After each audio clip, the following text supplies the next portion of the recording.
Hello, hello. Hello, hello. Welcome. Welcome to another episode of Gentle Power. Right. We are going to this episode, we're just going to have it be a freewheeling roundtable type of talk. It is a very interesting topic. It's not the typical topic that we touch on, although there's always a way to link it back yes. and link it back to negotiations. And what do we want to talk about today? So by huge popular demand, the time has come. Drum roll. I don't know if that'll affect the sound. So Yeah. imagine a drum roll. Imagine a drum roll. We're going to talk about power in love. Power in love. Yes. Okay. And we didn't want to call it negotiations in love because unfortunately, negotiations as a word still carries some negative connotation. Like it's transactional. Yeah. And people imagine strong arming. Oh, can you help me negotiate with my husband, my wife, my kids, my boss in a kind of strong arming way? Can you help me say the right things and do the right things where I get what I want? Yeah. But if you have been listening and following us long enough, you will know that Gerta and I think about negotiations in a very different approach. It's a very collaborative, positive relationship building exercise where everyone is left better off than before the negotiation. Right. And trying to expand the pie. In an ideal world, what we're trying to accomplish with how we approach negotiations is everyone is left better off. If that's not an option, at least one party is better off and the other party is not worse off. We just want to maximize value in a interaction, in a deal, quote unquote. So one of the biggest misconceptions in love and dating and relationships related to power and negotiations is that vulnerability is loss of power. And we want to argue today that vulnerability is not only not loss of power, but it's a marker of power. And here's an example. When you are thinking of approaching someone, let's say you want to go up to someone, you want to ask them on a date. The way you think about it, you're like, if I go and they shut me down, I'm going to look bad. I lost my power. Right now I have power. I go, I show vulnerability, I lose power. That's what a lot of people think when they're thinking about themselves, going and making a move. But think about someone very attractive, untouchable. Imagine if, like, I don't know who's attractive nowadays to the zeitgeist. Taylor Swift or something. Imagine if Taylor Swift goes up to, I don't know, a cute guy when she was single and she's like, hey, you're so cute. Do you want to go out together?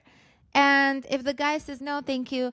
Do you feel like Taylor Swift lost her power? It's like, she'll be fine. She'll be like, okay, cool. I thought you were cute. I'll go find someone else. So this is when Taylor Swift is already very famous, or are you talking about before? Yeah, already very famous, just single, because now she's engaged or whatever. I'm not caught up. But basically, all the Swifties would like a word with you. But the idea is that when you think about someone who's like very attractive, in their power, they know what they want, and they're like, you know what? I like this person. I'm going to go up to them and be like, I like you. Do you want to go out together? And that person's like, no. Do you feel like the attractive person like Taylor Swift has lost their power? No, she's just as powerful. If anything, she saw something she wanted. She went and tried to see if she could get it. Couldn't one make the argument, though? Taylor Swift is someone who probably has a lot of confidence and belief in the fact that she has seen a lot of success. She is probably not losing much if someone rejects her, like, because she already approaches that with feeling like she has a lot of leverage. She's a billionaire. She's extremely successful artist. Yeah. So what about for people who feel like they don't have leverage? Because I think also job seekers, they often approach companies thinking that companies have all the levers, all the power. Yeah. How does someone in that situation think about this? Well, play that out. So imagine, I don't know, an average person then, not Taylor Swift. Where is the loss of power? If they're like, I like this person, I'm going to go ask them out, and they say no, it's fine. Like, why is that different from Taylor Swift? You know? So you're saying objectively there isn't much difference? Yeah, objectively there isn't that much difference. I mean, of course, Taylor Swift probably has, many more options. But the idea is that just because you go up to someone and you ask them on a date, how is that a loss of power or vulnerable. You're kind of putting yourself out there, Yeah, right? but you go and you put yourself out there and you're like, I know what I want. I like this right now in this moment. I go after it. If they say no, I'm still the same person. I still have the same values, the same resources, same friends and family and love and I don't know, job and talents. Nothing has changed. If Yeah. anything, the fact that I went after what I wanted, that's badass. Yeah. So that's what I'm trying to say, where people think that you're losing power when in love and dating, when you go and sort of put yourself out there and you go after what you want. But if anything, I think it shows courage, and in and of itself, inherently, it shows that even if I get a no, I'll be fine. Like inherently, you doing it, you're like, I'll be fine. Yeah. And so I think that's a marker of power. Just to push back. Yeah. Well, or to question, because I think a lot of people think, okay, much easier said than done. Like, all right, I'm a powerful person. Yeah. I can go into any conversation, say what I think it comes down to mindset and mentality, belief in oneself and belief that they'll be okay. I think it's inherently scary to make yourself vulnerable, be open to getting hurt or rejected or turned down, right? Of course, it's scary. And I'm trying to sort of gently offer a new mindset. And here's another example. Let's say you put yourself out there and you text someone. You're like, hey, do you want to hang out? And then it's scary, right? They could say no or they could not respond. But if they don't respond, let's say the extreme scenario, they don't respond, they're ghosting you. That's at minimum rude. Or they're just very overwhelmed. They might be going through something hard and they just don't have the capacity. How is that a loss of power for you? You haven't lost any power. You texted someone because you want to hang out with them. It's very straightforward. Hey, do you want to hang out? Think of it as a friend even. You text a friend, you're like, hey, do you want to hang out? And they don't respond. Either they're rude or they're very overwhelmed. They're going through something.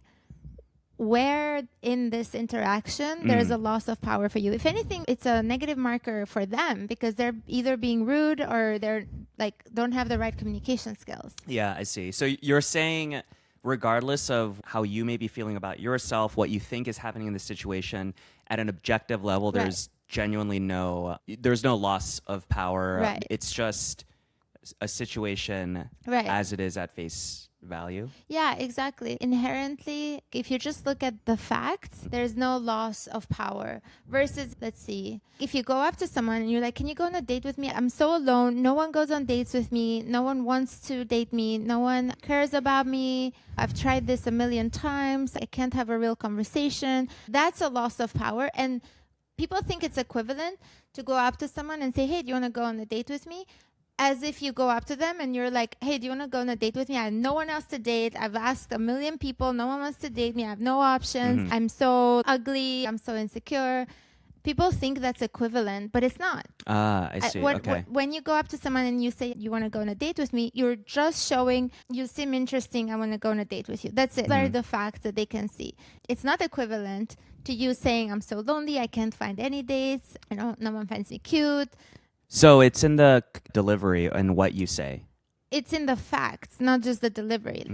The facts are, if you go up to someone and you ask them on a date, that in and of itself does not mean you don't have other options. We can go back to what we're really good at, which is job offer negotiations. If we want to compare this to job offer negotiations, the fact that you're applying to a job doesn't mean you can't get any other job. You're being fired by your current job.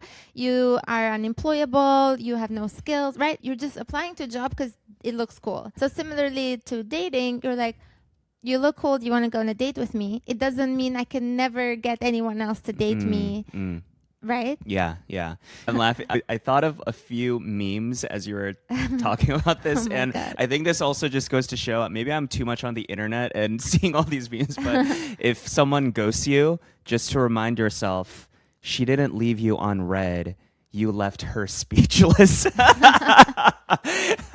Anyway, there's a way to reframe things. Yeah. And this reminds me, I've been listening a lot to the podcast Diary of a CEO with Stephen Bartlett. That was my top 5 for this past year. Oh, nice. Spotify Wrapped. And he was interviewing this psychotherapist, and they were talking about, I think, like the plight of men and just kind of, and like body language and things like that. And that psychotherapist, he said that when he would see someone interesting and would want to approach them, a stranger on the street, and he would approach him, and he said the thing that worked the best, or that had the best engagement, was when he would make himself vulnerable and just say, hey, I'm practicing just kind of putting myself out there and talking to strangers, just because it's something that I'm kind of working on. And he just made it very clear that this was something that he's working on, and it usually makes him nervous and he wants to get better at it, right? And that reminds me of how when he would approach and talk to strangers or someone that he was interested in, he would just put it out there where he's Like coming call from. out the vulnerability. Call out the vulnerability. And so it's more endearing. Yeah, exactly. And I think there's also the other side of it is like, what strength are you protecting when you want something and you're not going to get it because you're too shy or whatever, you're too scared? That is not power either. So yeah, there's also that. Yeah. And one thing that you brought up when we were preparing for this was that for this episode, the Ben Franklin effect. Have you heard of that one? Well, I didn't know it was the Ben Franklin effect, but I remember you had told me about this study because you love studies. Yes. And I remembered this as we were talking about this story for the episode, but can you explain what it is? So Benjamin Franklin, he had a rival in the government and he wanted to make this guy like him. Benjamin Franklin himself also really liked collecting rare books. And so what he did was he went and asked the rival, can you lend me this rare book? At this point, they had been rivals, but now he's asking him for a favor. In current society, if you look at that, you would think like, oh, he is losing power. He's making himself very vulnerable. He's asking his rival for a favor. Like, wow, so submissive. I feel like that would have been the narrative. But what happened was the rival now lent him the book and actually started liking Benjamin Franklin more and more. And what happens is, this is super interesting in psychology. This is called cognitive dissonance. Cognitive dissonance is when we have two conflicting facts, our brains just pick one narrative because our brains tend to not want to hold conflicting facts and realities very well. And so what we do is we pick one narrative and we go with that. So the rival's narrative was, I don't like Benjamin Franklin. He's my rival. And then also, I just did him a favor. I lent him this rare book. These two things are hard to hold in our human brains. We can't hold these two conflicting realities. And what happens is you pick one. And so then because I lent him this rare book, I must like him. Then the rival started liking Ben Franklin.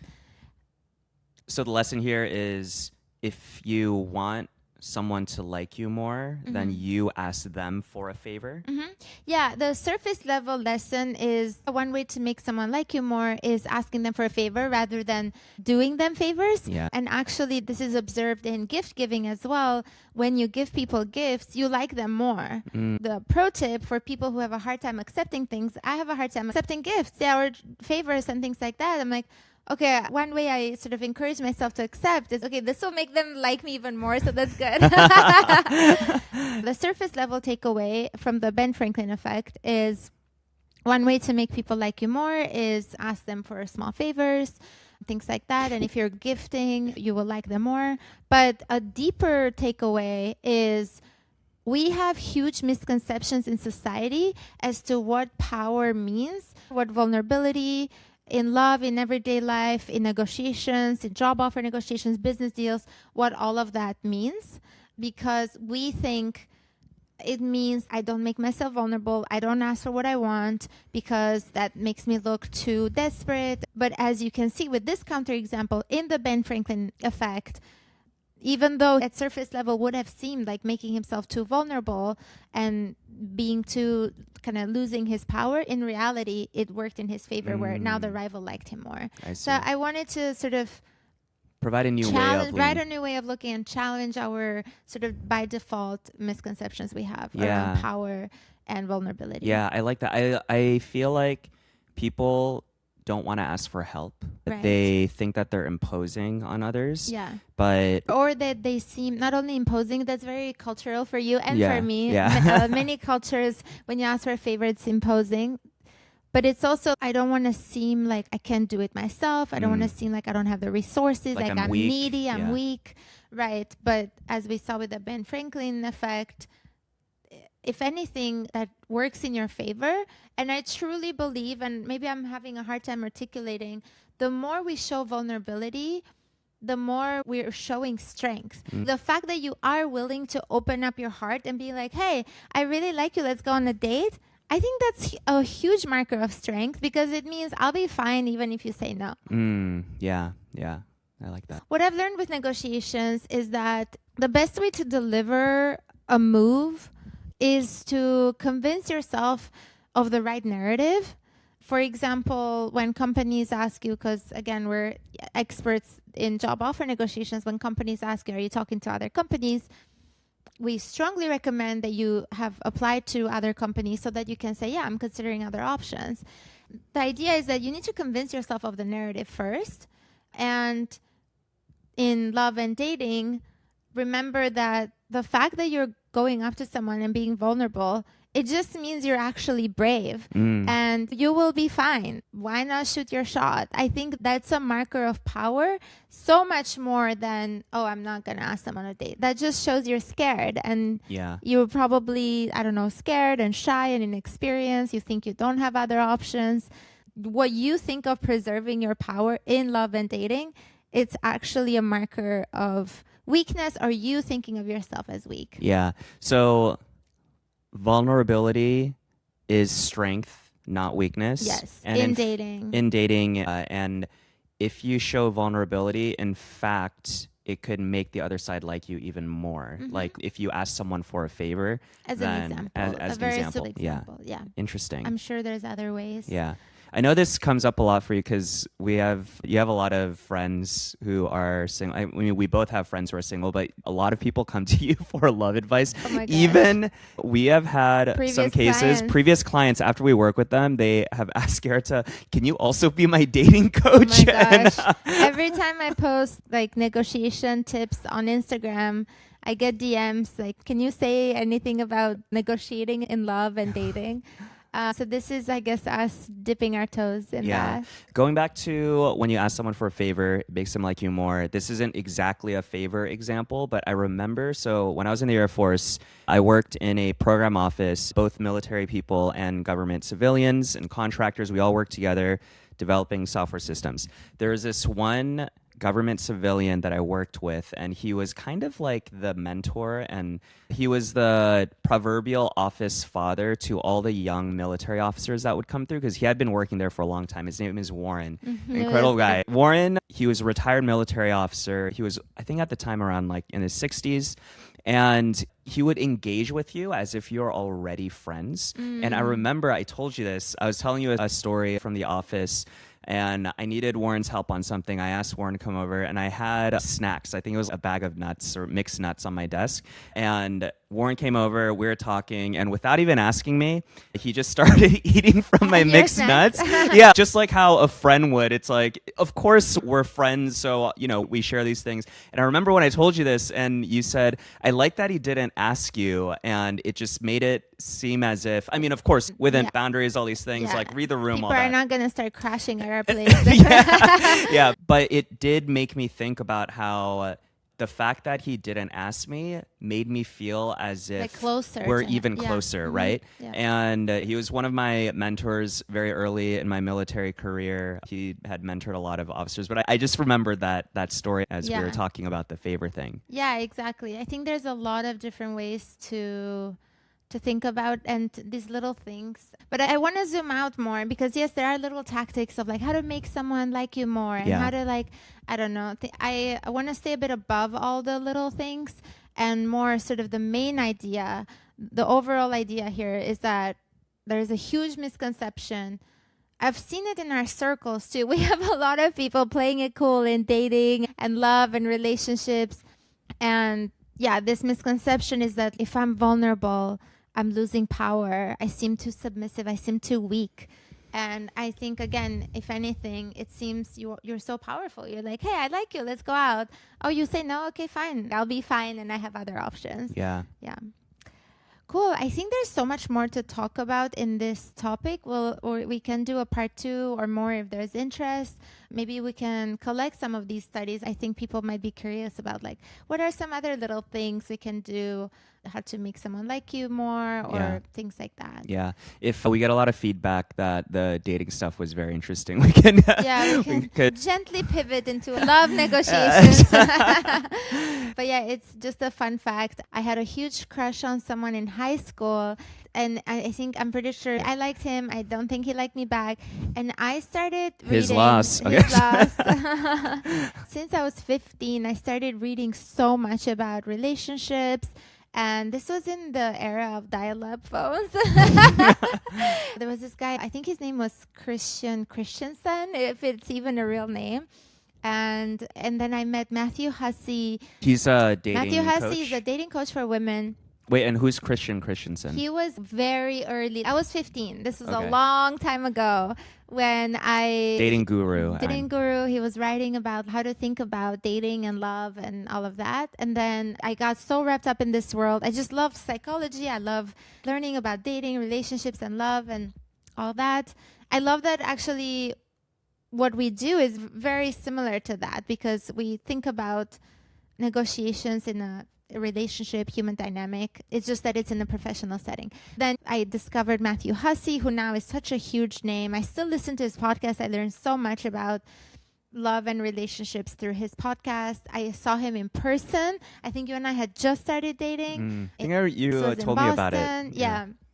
I bought his books. I brought my friends.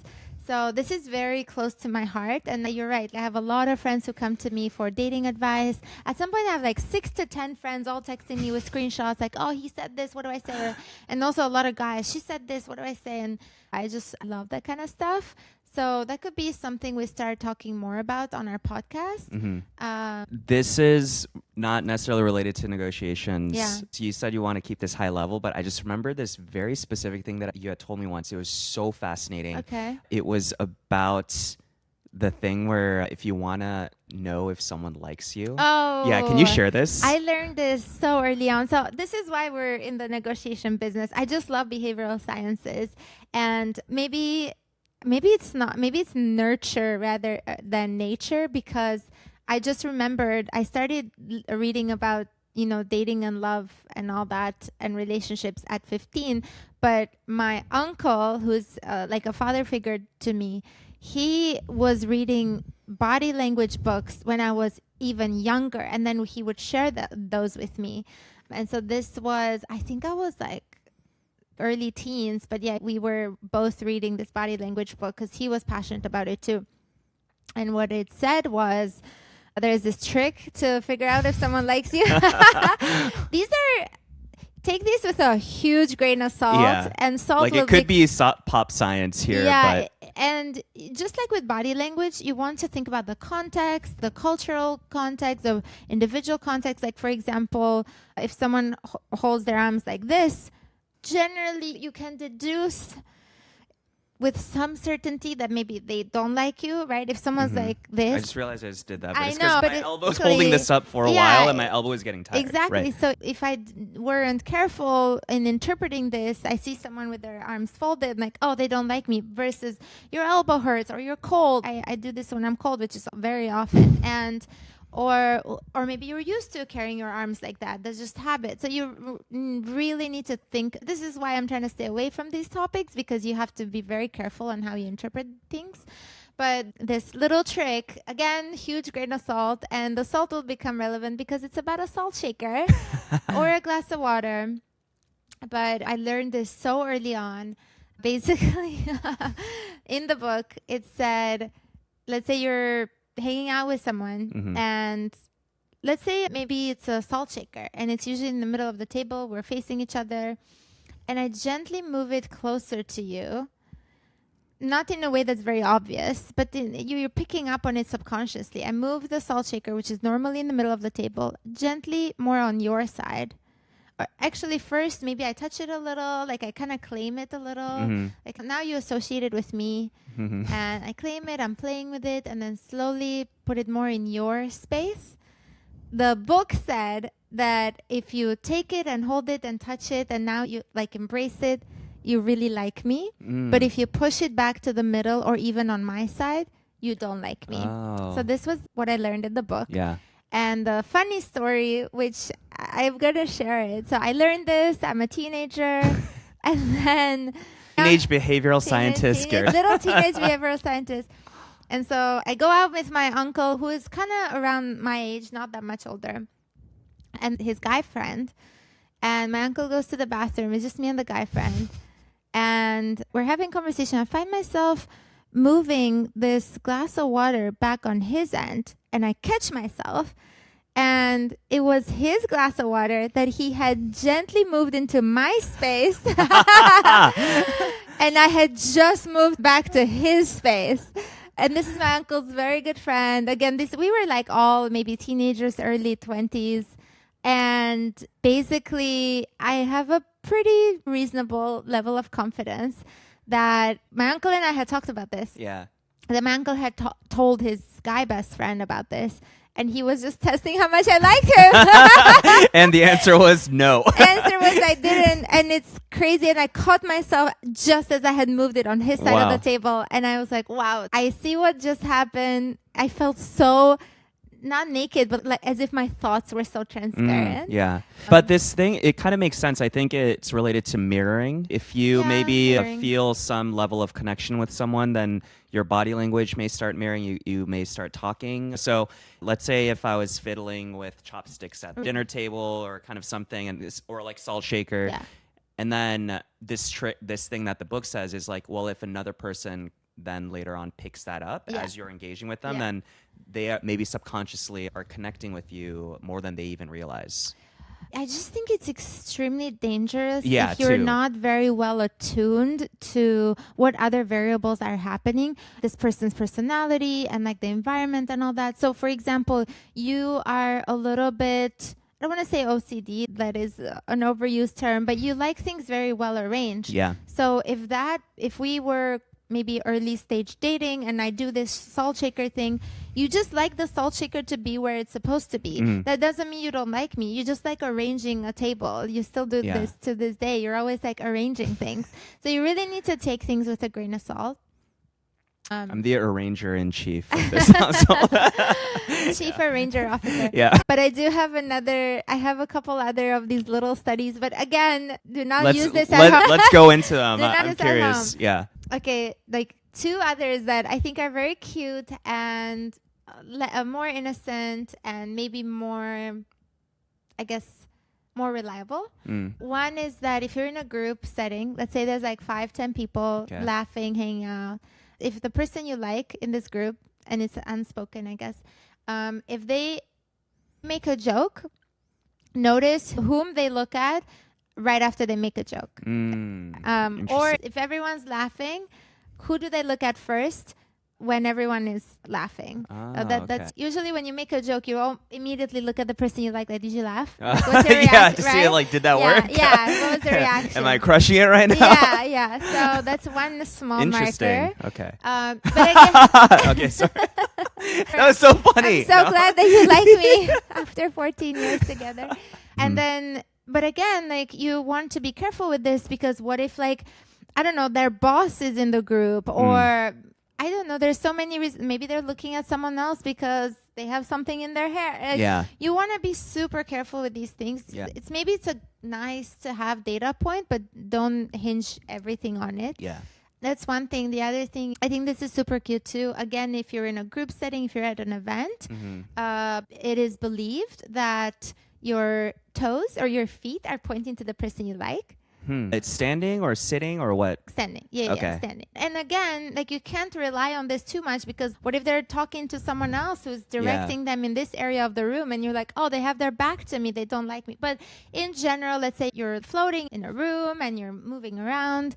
Like generally, they kind of are positioning. You're usually orienting your body towards the person you like because you're monitoring them more, you're observing them more. Yeah. So that's also a cute one, but that should be taken. Everything should be taken with a grain of salt. And this is why I have not, as much as I love, psychology, behavioral sciences, love and relationship advice, I'm very careful not to just blurt these things out and put them out there, because contextual data is so important. Yeah. It's not binary. If they look at me right after laughing, like Yeah. they like me and things Yeah. like that. Cool. Cool. Well, hopefully our listeners found that fun. We deviated a bit from our typical topics, but yeah, this is great. I think a lot. I have one more. Oh, yes. Okay. These are fun. Yeah, okay. Just drop it. So this one is more in terms of a professional setting. Okay. This is a cool study in a professional setting. We're cozying up now, so I can share all my favorite studies. And I'm trying to see if it's related to love and dating at all.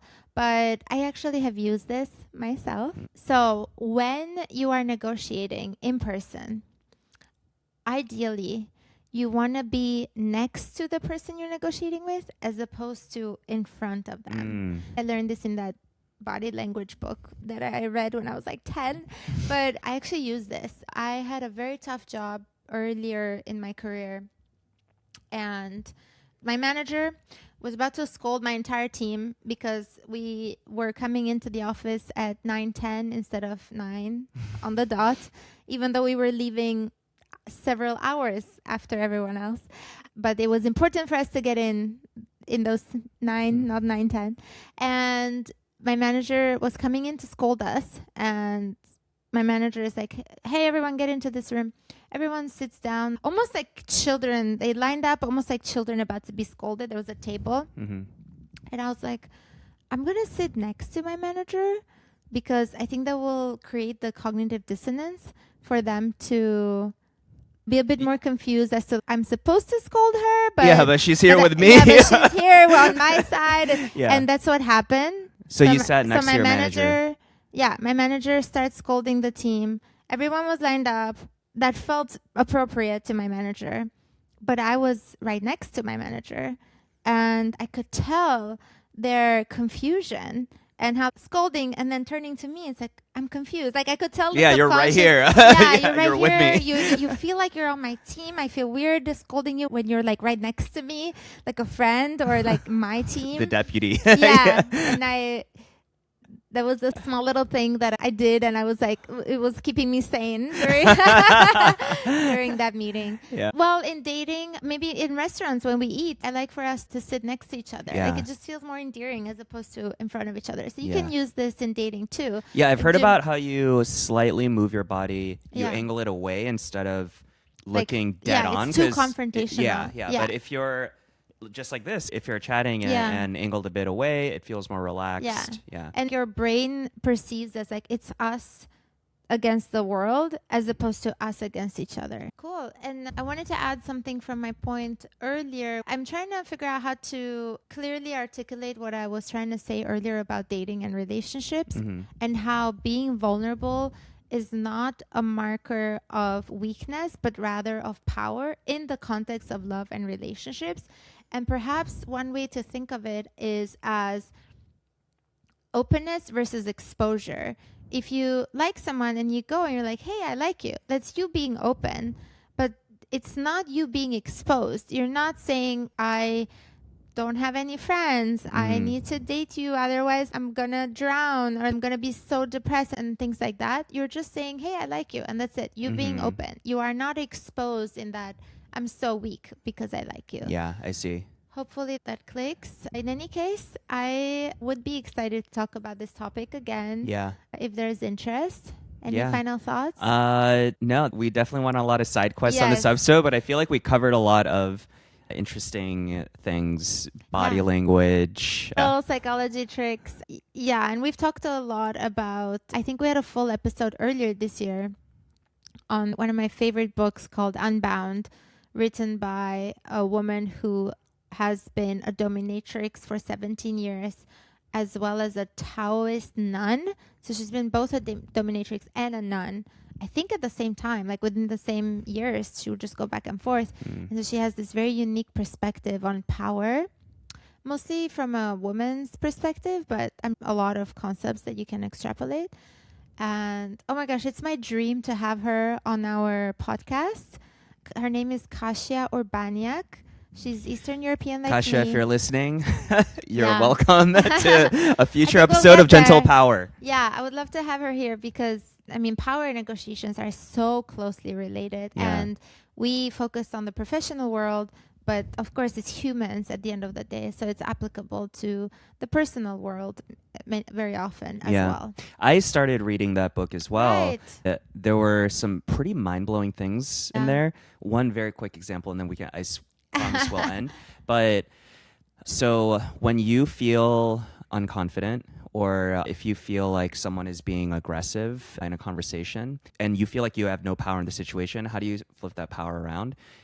This goes much deeper, but at the surface level, you just ask a question. And because power is the way that Kasia explains Yeah. it, is power is attention. Attention. Where is the attention being directed?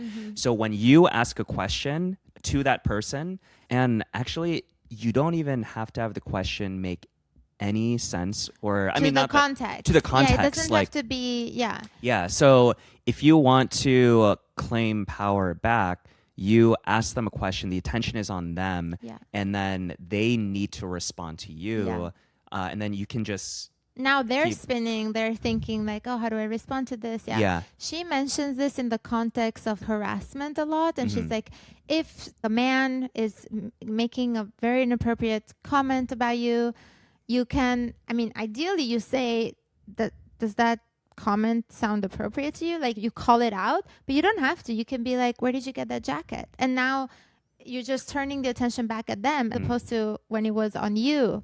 And women tend to have the attention on them and try to figure out what to do with it. But once you turn it back, now the power is going this way. Yeah. Cool. I think it's time to wrap this Okay, up. yeah, we'll wrap this up. All right, see you on the next episode of Gentle Power. See you. Bye.